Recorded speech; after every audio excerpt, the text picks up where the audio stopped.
Former Seattle Mariners first baseman Justin Turner rips the front office. Let's talk about it.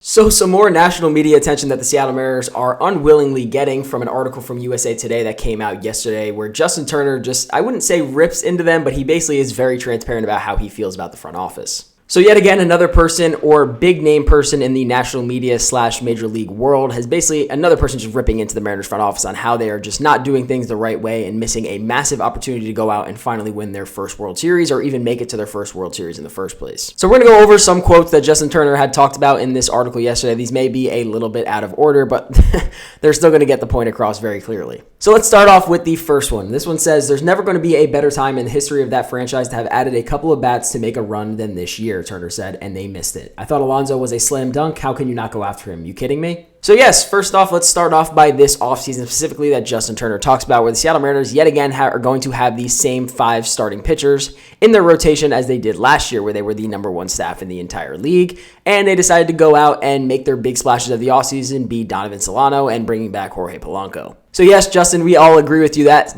Pete Alonso would have been a massive slam dunk, or even somebody like Christian Walker, in terms of bringing some power and some legit pop to this lineup. But of course, that is an opportunity that they missed because they are unwilling to spend more than, I don't even know what they each signed, but I think one was $20 million AAV for Christian Walker. And then for Pete Alonso, I think it was like 26 or 27 for the first year.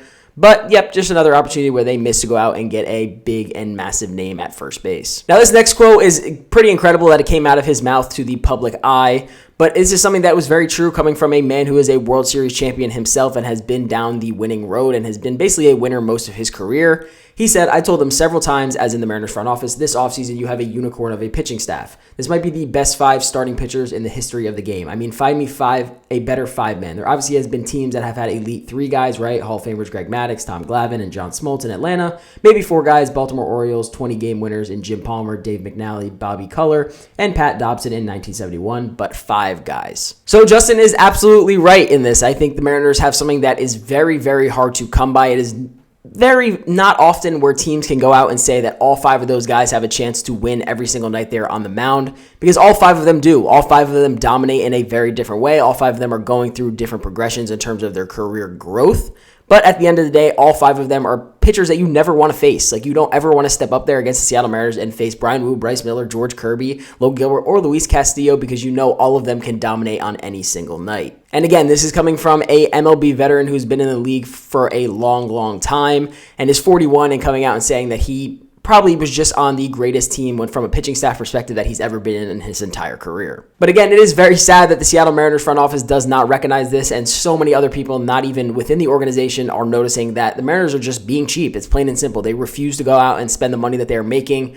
Us fans go every single year. They give them money. They buy merch. Whatever the case is, they do all these different things, and the Seattle Mariners refuse to spend that money to go out and put a championship offense on the field. I'm sure most people expected Justin Turner to come back in the 2025 season, so we're going to discuss a little bit about his comments on that, but he did end up signing a 1-year, $6 million contract with the Chicago Cubs, and obviously was not a Seattle Mariner again, even though they basically honed in and saying that they wanted to get at least Justin Turner or Carlos Santana back in a Mariners uniform, and somehow ended up with neither of them. But Justin said, "Honestly, as much as I wanted to be back there, if I was the only piece they brought back in, I would be saying the same thing. What the hell are we doing? Are you trying? There's not going to be a better time to go for it. So I don't know what they're doing. I'm very confused. It's a head scratcher for me." So literally, this is coming from a guy who was on the Seattle Mariners for what? It was about a month and a half, 2 months, maybe even 2.5 months, but not that long of a time span. He wanted to come back. He loved playing in Seattle. He loved playing with this team. He felt like he was a legit leader in the clubhouse, but they just didn't offer him back. They didn't seem like they were really pursuing him that heavily.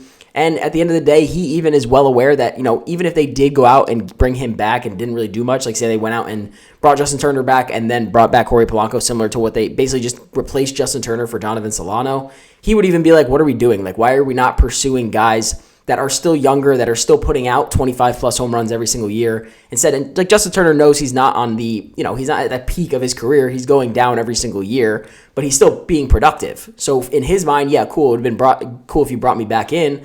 But at the end of the day, I'm not going to be a piece that's going to take this offense over the edge and, bring them to a World Series like you're looking for.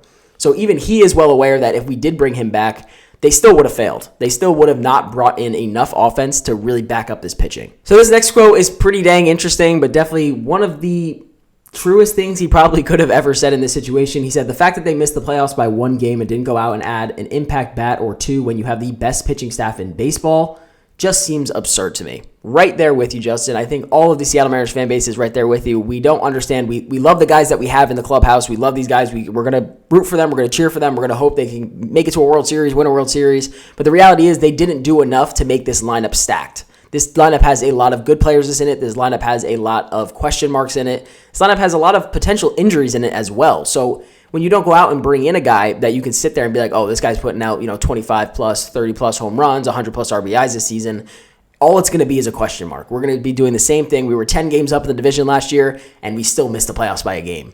So at this point, you can't even get excited midway through or about, even 70% of the way through because they end up missing the playoffs by a game. It's going to be their third year in a row if they do it again this year. So it's like you really can't sit there and be confident and be like, okay, we're at 50 wins, we're only 75 games in, but we still can't sit there that we're confident because this lineup could literally just get cold. They could get completely cold at some point. Offense could go completely quiet. The pitching's still going to dominate, but again, it doesn't matter. Logan Gilbert, who was probably one of the best pitchers in all of baseball last year, was 9-12. It's like, what do you expect to do at that point when one of your best pitchers doesn't even have a winning record because the offense cannot back up what he's doing every single time he steps on the mound? So, yeah, what Justin is saying is pure facts. I'm honestly surprised. This kind of came out of nowhere, this entire article where he came out with these thoughts. I would have never think that, Justin Turner's a great guy. Everybody loved Justin Turner, but for him to really come out and say this, he's definitely feeling pretty passionate about it. So, as Mariner fans, we definitely appreciate it because it's putting more national exposure onto the front office for not doing what every single Mariners fan thinks they should be doing. So I do appreciate Justin for that, but these comments are pretty wild, and I'm going to go into this next part where it's going to be talking about Jerry Dipoto and kind of give my thoughts on that. So Justin did have this to say about Jerry Dipoto. I think Jerry catches a bad rep for a lot of these trades and how crazy some of these trades have been, Turner said, but now being a part of it, I kind of understand. He doesn't have any money to spend, so he's got to create money. Like, okay, is it really Jerry's fault? So I agree with Justin here. I think a lot of Mariners fans may disagree with this, but I think there is a group of people that necessarily doesn't blame Jerry because Jerry has made some pretty decent trades throughout his time, not in terms of free agent signings, because as we know, the biggest free agent signing that he has done in his tenure, whatever the word is, you know what I'm trying to say, in his time there was Mitch Garver to a 2-year contract. That was the only free agent that he ever signed for more than 1 year. Now, as everyone says, someone like Teoscar Hernandez struggled during his 1 year here. He still put up better numbers than just about every single free agent that has come back in the most recent years. He still put out, close to 30 home runs, close to 100 RBIs in his time here, even though he did strike out a lot. But that would have been a perfect guy to have on a 2-year contract. Let him get comfortable. Let him, similar to what they're doing with Mitch Garver and Jorge Polanco this year. They're bringing them back, hoping that, after the first year, they struggled a little bit. Now that they're more comfortable with T-Mobile, now that they're more comfortable with the clubhouse, now that they're more comfortable with everything, you're hoping that they're going to bounce back and do what they have done basically most of their career. But now you're in a situation where it's like, okay, Justin's talking about, Jerry Dipoto has not done anything terrible. Like, he really hasn't made any trade that you're like kind of scratching your head like, how is this going to benefit us? Like, he's like the Luke Raley trade. That's a perfect trade. You trade Jose Caballero. I'm a big Jose Caballero fan, but you trade Jose Caballero for Luke Raley, and Luke Raley produces way more than Jose Caballero did last year from an offensive perspective. Great trade. Simple to the point. You could even argue that the Jorge Polanco trade was a pretty solid trade, even though obviously he didn't do great last year, and now, you're kind of hoping he can bounce back. It wasn't a bad trade. You gave up Justin Topa. Sorry to hear Justin Topa is injured, I think, again. But, he's been hurt. He really hasn't pitched that much in the past year and a half, and you gave up about 2 or 3 prospects, I think it was, that, nobody's looking back and be like, damn, we really lost out on that guy. So, while, yes, Jerry is absolutely doing, I think, the best that he can for the situation that he is given. But at the end of the day, Jerry Dipoto has been the GM for the Seattle Mariners. This is going to be his 10th season. That, to me, is not a guy who is hating his job or hating the fact that he can't go out and spend money. If that was really the case, he would probably try to find a GM job on a team where he can go out and spend the big bucks that he, quote unquote, may want to spend. But he has been there for 10 years now, since 2015, and you never really hear Jerry come out and blame anyone in the front office, because why would he? It's his job, and why would he do that? But either way, he could quit if he wanted to. He can quit and go find another GM job, another front office to work for, where he can go out and spend money. But clearly there is a piece of Jerry that doesn't mind whatever path we're taking, because he's almost given free reign to do what he wants as long as he isn't spending a certain amount of money. So for Jerry's job, that's great. He can go out and literally make whatever trade he wants without having to feel like, oh, I'm going to get fired, I'm going to do this, I'm going to do that. But at the end of the day, he isn't being given that money. And you think as a GM that would bother you, and you'd be like, all right, I got to find a new job where I can actually do my job to the best of my ability. So I think part of Jerry doesn't mind the situation that he's in because he's kind of given free reign to do exactly what he wants as long as he doesn't pass a certain amount of money. But, it could be perceived that it is a little bit of Jerry's fault because there are certain decisions that the Mariners probably could have done that Jerry maybe had been the push for in terms of not doing. So I'm going to leave that up to you guys to kind of perceive how you think about Jerry Dipoto. I don't mind Jerry. I do think he does the best with the situation that he is given. But at the end of the day, you don't do something that you hate for 10 plus years, hoping to go to 11th year next year just because you hate the situation or you feel like you're being treated unfairly in your role. So that's my 2 cents on that part. But Justin Turner just had a field day yesterday on USA Today, and this basically went viral in terms of in the baseball world. Everyone was posting, every major account was posting about it. So, just more things for the Mariners to think about. But, at the end of the day, we have a season to go out, and hopefully they can go out and do the best they can, still have this rotation healthy, still go out and make the playoffs would be great because once you get to the playoffs, you really never know. Let's just not miss it by a game again. So, otherwise, I hope you guys did enjoy the video. Please let me know your comments on this whole thing. Otherwise, I'll see you guys in the next one. Peace out.